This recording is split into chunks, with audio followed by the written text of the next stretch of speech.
அந்த காலத்தில் தெருக்கூத்துலாம் நடக்கும். நாங்களாம் சின்ன பசங்களாக பார்த்து தெருக்கூத்து பார்ப்போம். அப்போ வந்து கூத்தாடி புதுசாக வேஷம் கட்டிட்டு வராருன்னு வச்சுக்கோங்க. அவர் வந்து உடனே தெருக்கூத்து நடக்கிற மேடைக்கு பக்கத்தில் ஒரு பெரிய ஸ்க்ரீன் போட்டிருப்பாங்க. அதுக்குள்ளே வந்து பூந்துக்குவார்.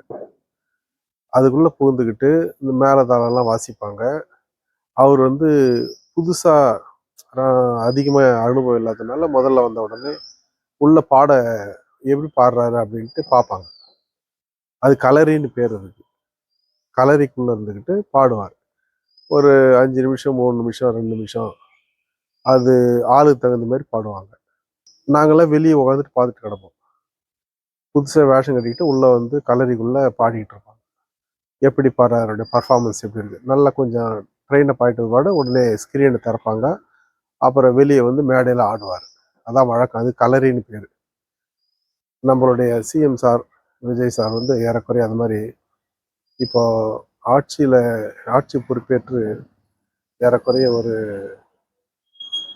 20 நாட்களுக்கு மேலாகி தற்பொழுது கல்லறைக்குள் இருந்து கொண்டு பாடுவதற்கு எக்ஸ்பீரியன்ஸ் எடுப்பது போன்று உள்ளே இருந்து கொண்டிருக்கிறார்.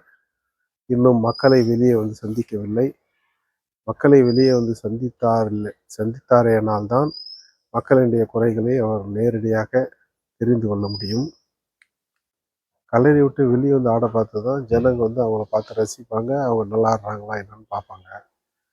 அது மாதிரி நம்ம சிஎம் விஜய் சார் அவர்கள் செயலகத்தை விட்டு வெளியே வந்து மக்களை சந்தித்து ப்ரெஸ் மீட் கொடுத்தாருனா தான் எல்லா ப்ரெஸ் மீட்டில் ஜனங்கள்லாம் ஏதாவது கேட்பாங்க. சார் இதை செய்யுங்க, அதை செய்யுங்க, விவசாயிகளுக்கு இதை செய்யுங்க, பொதுமக்களுக்கு இது செய்யுங்க, எங்களுக்கு இவ்வளோ குறைகள் இருக்குது அப்படின்னு ஏதாவது கேட்பாங்க. அவர் அந்த குறைகளை செய்வார். அதனால் வந்து மன்னன் அரசர் வந்து அரண்மனையிலே இருந்துக்கிட்டு அரச சபையே இருந்துக்கிட்டு மறுபடியும் அரண்மனைக்குள்ளே போயிட்டு இருந்தாருன்னா அது அந்த அளவுக்கு சிறப்பாக இருக்காது.